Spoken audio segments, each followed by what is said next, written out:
నాగర్ కర్నూలు జిల్లా కల్వకుర్తిలో ఈ నెల 6న ఐక్యతావాణి నిరుద్యోగ భరోసా కార్యక్రమాన్ని నిర్వహించనున్నామన్నారు ఐక్యతా ఫౌండేషన్. ఈ సందర్భంగా మెగా జాబ్ మేళాను నిర్వహిస్తున్నారు. ఈ మేళలో ఐటీ, నాన్ ఐటీ, ఫార్మా, మార్కెటింగ్తో పాటు 18 సెక్టార్ల నుంచి కంపెనీలు పాల్గొననున్నాయి. ఐక్యతా ఫౌండేషన్ చైర్మన్ సుంకిరెడ్డి రాఘవేందర్ రెడ్డి మాట్లాడుతూ గత 3 నెలలుగా నిరుద్యోగి నుంచి అభిప్రాయ సేకరణ జరిపామని, ఉచిత కోచింగ్, భోజన సదుపాయం ఏర్పాటు చేసి విద్యార్థులను పోటీ పరీక్షలకు సిద్ధం చేశామన్నారు. అంతేకాకుండా ఐక్యతా ఫౌండేషన్ ద్వారా 9 అంబులెన్స్ల నిర్వహణతో ఆలయ పునరుద్ధీకరణ, రోడ్లను బాగు చేయడం వంటి ఎన్నో సేవా కార్యక్రమాలు చేపట్టామంటున్న సుంకిరెడ్డి రాఘవేందర్ రెడ్డితో మా ప్రతినిధి ఫేస్ టు ఫేస్. ఉమ్మడి మహబూబ్నగర్ జిల్లా కల్వకుర్తి నియోజకవర్గానికి చెందినటువంటి సుంకిరెడ్డి రాఘవేందర్ గారు మనతో ఉన్నారు. వారు గత కొంతకాలంగా ఐక్యతా ఫౌండేషన్ ఆధ్వర్యంలో అనేక కార్యక్రమాలు నిర్వహిస్తూ ఉన్నారు. తాజాగా నిరుద్యోగులకు ఉపాధి అవకాశాల మీద కొంత దృష్టి పెట్టి గడిచిన 3 నెలలుగా వేర్వేరు సంస్థల నుంచి శిక్షణ ఇప్పించి వారికి ఉపాధి అవకాశం కల్పించేందుకు ప్రయత్నిస్తున్నారు.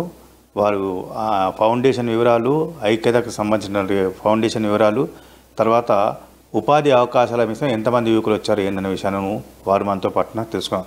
సార్ చెప్పండి, ఇప్పుడు ఏం జరుగుతుంది? మీరు నిరుద్యోగ యువతకు భరోసా ఇచ్చేందుకు కొంత కార్యక్రమాలు చేపడతా ఉన్నారు. తర్వాత జాబ్ మేళా కూడా నిర్వహిస్తున్నా తెలుస్తూ ఉన్నాను. దీని విషయంలో కొంచెం చెప్పండి. ముందుగా అమ్మా న్యూస్ ప్రేక్షకులందరికీ నా నమస్కారాలు. సో ఈ నెల ఏదైతే ఉందో ఐక్యతా ఫౌండేషన్ అనేది ముఖ్య ఉద్దేశాలు 3: విద్య, వైద్యం, ఉపాధి. సో విద్యలో భాగంగా మేము కొన్ని స్కూళ్ళకి ప్యూరిఫికేషన్ వాటర్ ప్లాంట్స్ కానీ, బెంచెస్ కానీ, బుక్స్ కానీ, నోట్ బుక్స్ కానీ, ప్లేయింగ్ అంటే గేమ్స్ ఆడడానికి క్రీడా సామాగ్రి కానీ ఇవ్వడం జరిగింది. వైద్యంలో 9 అంబులెన్సులు నడుస్తున్నాయి. మెడికల్ ఎమర్జెన్సీ ఉన్న వాళ్ళు ఆ సర్వీసెస్ని వాడుతున్నారు. జనవరి నుంచి ఇప్పటి వరకు దాదాపుగా 1000 మందికి ఆ యొక్క అంబులెన్స్ సౌకర్యం బాగా ఉపయోగపడింది. ఇప్పుడు ముఖ్యంగా 3వది నిరుద్యోగులకు సంబంధించినది ఉపాధి. దాంట్లో భాగంగా నిరుద్యోగ వాణి ఐక్యతా భరోసా అనే ప్రోగ్రాం పెట్టినాం. 3 నెలలుగా మేము దాన్ని అభిప్రాయ సేకరణ కూడా జరిగింది. నిరుద్యోగులది కల్వకుర్తి నియోజకవర్గంలో వివిధ మండలాల నుంచి వచ్చారు. వాళ్ళ సజెషన్ మేరకు ఎస్ఐ కానిస్టేబుల్ ట్రైనింగ్ ఉచితంగా ఇచ్చాం. హైదరాబాద్ నుంచి ఫ్యాకల్టీ వచ్చింది. వాళ్ళకి కావాల్సిన ట్రైనింగ్ ఇవ్వడం, మధ్యాహ్నం భోజన వసతి ఫ్రీగా ఇవ్వడం జరిగింది. అందులో భాగంగా వాళ్ళు చెప్పింది ఇంకోటి ఏంటి అంటే ఒక జాబ్ మేళా, అంటే లోకల్లో ఉన్న యువత అందరికీ కూడా వారు ఇక్కడ వచ్చేసి కంపెనీస్తో మాట్లాడి అట్లాంటిది ఉంది కాబట్టి ఒకటి కల్వకుర్తి నియోజకవర్గంలో పెడితే బాగుంటుంది అనేది వాళ్ళు సజెస్ట్ చేశారు. వాళ్ళ సజెషన్ మేరకు రేపు శనివారం కల్వకుర్తి ఐక్యతా ఆఫీస్ నందు ఈ యొక్క మెగా జాబ్ మేళా నడుస్తుంది. దాదాపు 18 సెక్టార్ల నుంచి IT, non IT, pharma, accounting, taxation, caring and retail ఇండస్ట్రీకి సంబంధించిన కంపెనీస్ వస్తున్నాయి. ఎవరైతే నిరుద్యోగులు ఇప్పటివరకు 6 మండలాల కలిపి దాదాపు 26,000 అప్లికేషన్స్ మాకు వచ్చినాయి. కానీ మేము రేపు పొద్దుగాల అందులో 10% అంటే 2,500 నుంచి 5,000 మంది వస్తారని ఎక్స్పెక్ట్ చేస్తున్నాం.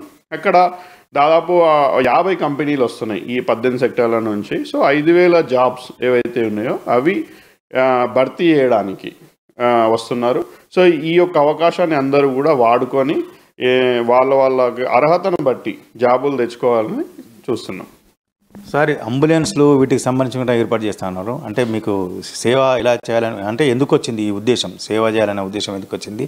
అసలు మీకు దీనికి ఈ లక్ష్యం ఏంటి? మీ సేవ లక్ష్యం ఏంటి? సో ఇది 2013 నుంచి స్టార్ట్ అయింది. బ్యాక్గ్రౌండ్ చెప్పాలి అంటే మా తాతగారి పేరు సుంకిరెడ్డి సుధాకర్ రెడ్డి. ఆయన చనిపోయింది 2003.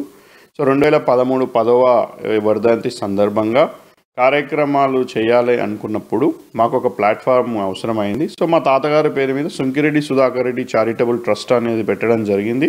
అప్పుడు కూడా ఆ లోకల్లో ఉన్నప్పుడు ప్రైమరీ హెల్త్ సెంటర్ మా ఊర్లో నిర్మించడం జరిగింది. అక్కడ ఒక 5,000 మంది ఆ చుట్టుపక్కల తాండాలు గిరిజనులు ఉన్నాయి. వాళ్ళు పోవాలి అంటే దాదాపు ఒక 10 మైళ్ళ దూరం పోవాల్సి ఉండే, 10 కిలోమీటర్లు అట్లా. ఈ ప్రైమరీ హెల్త్ సెంటర్లో ఫస్ట్ ఎయిడ్ కోసం ఏదైనా ఎమర్జెన్సీ ఉంటే వాడడానికి కట్టడం జరిగింది. దాదాపు అప్పుడే 25 lakhs దాని గురించి పెట్టడం జరిగింది. అందులో భాగంగా ఇంకా ఏం చేసినామంటే స్కూల్స్కి బెంచెస్ కూడా ఇవ్వడం జరిగింది. సో సర్వీస్ అనమాట, పబ్లిక్ సర్వీస్ అప్పటి నుంచే ఉన్నింది. ఐక్యతా ఫౌండేషన్ అనేది 2020లో స్టార్ట్ అయింది. ఎందుకంటే వైడ్ రేంజ్గా మనం సర్వీసెస్ ఇవ్వడానికి కలవకుర్తి నియోజకవర్గంలో ఉన్న 6 మండలాలకు ఇవ్వాలి. అందులో అదే కాకుండా పక్కన ఇంకే మండలాల నుంచి కూడా అచ్చంపేట నుంచి అలాగే జడ్చర్ల నుంచి కూడా ఈ యొక్క అంబులెన్స్ సౌకర్యాన్ని వాళ్ళు ఉపయోగించుకుంటున్నారు. సో ఏదైతే ఈ ఐక్యతా ఫౌండేషన్ బేస్ ఇవన్నీ అబ్జెక్టివ్స్ ఏవైతే ఉన్నాయో ముఖ్య ఉద్దేశం ఏంటంటే కమ్యూనిటీకి సో ఏదైనా మన శాతనైంది చేద్దామన్న ముఖ్య ఉద్దేశం అంతే. అంటే మీరు రోడ్లు టెంపుల్స్ వీటి నిర్మాణం కూడా ఏదో సహాయం చేస్తున్నారు, నియోజకవర్గంలో ఎవరికి ఏ ఆపద వచ్చినా వాడుకుంటారు. అంటే దీని వెనకాల ఉన్నటువంటి అంటే రాజకీయ ప్రవేశం చేయాలని అనుకుంటున్నారా ఏంటి? దీని వెనుక ఉన్న లక్ష్యం ఏంటిది? ఐక్యతా ఫౌండేషన్ ఏర్పాటు లక్ష్యం ఏంటి? మీరు ఈ రకమైన సేవా కార్యక్రమం చేసేందుకు దీని వెనకాల ఉన్నటువంటిది లక్ష్యం ఏంటి అనేది? సో ఐక్యతా ఫౌండేషన్ అనేది బేసిక్గా సేవా దృక్పథంతో వచ్చింది. కానీ ఎప్పుడైతే మీరు అన్నట్టు దేవాలయాలు 100 టెంపుల్స్ సోఫార్ కన్స్ట్రక్షన్లో ఉన్నవి పాతగా ఉన్నాయి కొత్తగా చేయడానికి కొత్త టెంపుల్స్కి దాదాపుగా గత 8 నెలల్లో 100 దేవాలయాలకు సపోర్ట్ చేయడం జరిగింది. ఒక 5,000 మీటర్లు అంటే 5 కిలోమీటర్స్ సీసీ రోడ్ వేయడం జరిగింది. అంటే మా ఉమ్మడి గ్రామ పంచాయతీలో వేయడం జరిగింది. ఎక్కడైతే అవసరం ఉన్నాయో ఆ టెంపుల్ మీద గుట్ట మీద ఉంటుంది, రోడ్డు ఉండదు, అక్కడ వేయడం జరిగింది. రోడ్స్ అనేది మా కాన్సెప్ట్ కాదు, ఎక్కడ అవసరం ఉందో అక్కడ వేయడం జరిగింది. సో ముఖ్య ఉద్దేశము ఐక్యతా ఫౌండేషన్ రాజకీయాల్లోకి రావడానికే పెట్టారా అంటే నేను మళ్ళీ చెప్పినట్టు 2013లోనే ఏదైతే మా తాతగారి పేరు మీద ట్రస్ట్ పెట్టినా 13 తర్వాత 2 ఎలక్షన్లు అయినాయి, 14 అయింది, 18 అయింది. రావాలనుకుంటే అప్పుడే వచ్చేటోడిని. బట్ ఇప్పుడు మీరు ఉన్నారు కాబట్టి ప్రజెంట్ సిచ్యువేషన్లో గత 8 నెలల నుంచి నేను కలవకుర్తి కాన్స్టిట్యున్సీలో తిరుగుతున్నాను. దాదాపుగా 78 గ్రామ పంచాయతీలు ఇప్పటివరకు చుట్టడం అంటే తిరగడం జరిగింది ఇన్ పర్సన్. మాకు 164 గ్రామ పంచాయతీలు ఉన్నాయి, అలానే 37 వార్డ్స్ ఉన్నాయి. సో ఇందులో దాదాపుగా ఒక 50% మోర్ దెన్ 50% తిరిగాను ఆల్రెడీ. సో ఆవశ్యకత ఉందా అంటే బేసిక్ ఇన్ఫ్రాస్ట్రక్చర్ లేదు స్కూల్స్లలో కానీ ఇంకో దాంట్లో. ఒక వ్యవస్థలో ఉన్నట్టయితే మనం ఇంకా పెద్దగా చేయొచ్చు. నేను ఒక సంస్థ మీద ఐక్యతా ఫౌండేషన్ మీద ఇంతవరకే చేస్తున్నాను, అంటే అతి కొద్ది చేస్తున్నాను. సో అవసరం ఉంది పొలిటికల్గా రావాలి అంటే వస్తే ఒక ప్లాట్ఫామ్ వస్తే ప్రజలందరూ కూడా ఆదరిస్తే ఇంకా మంచి చేయాలన్న ఆలోచన ఉంది. కాబట్టి ఎవరైనా ఇన్వైట్ చేస్తారా, వస్తారా, పాలిటిక్స్కి ఇంట్రెస్ట్ ఉందా అంటే ఉంది. అంటే ఐక్యతా ఫౌండేషన్ ద్వారా చేసిన సేవలు అంటే యువతకు ఉపాధి కల్పించాలని మీకు ఆలోచన వచ్చింది. దీని మీద యువతలో ఎలా ఉంది స్పందన మీరు చేసేటువంటి కార్యక్రమానికి సంబంధించి?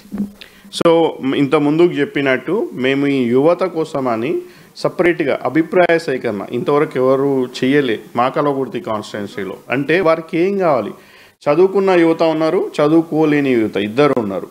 సో వారు ఏదైతే కోరుకుంటున్నారో వాళ్ళ అభిప్రాయం తెలుసుకున్నాం.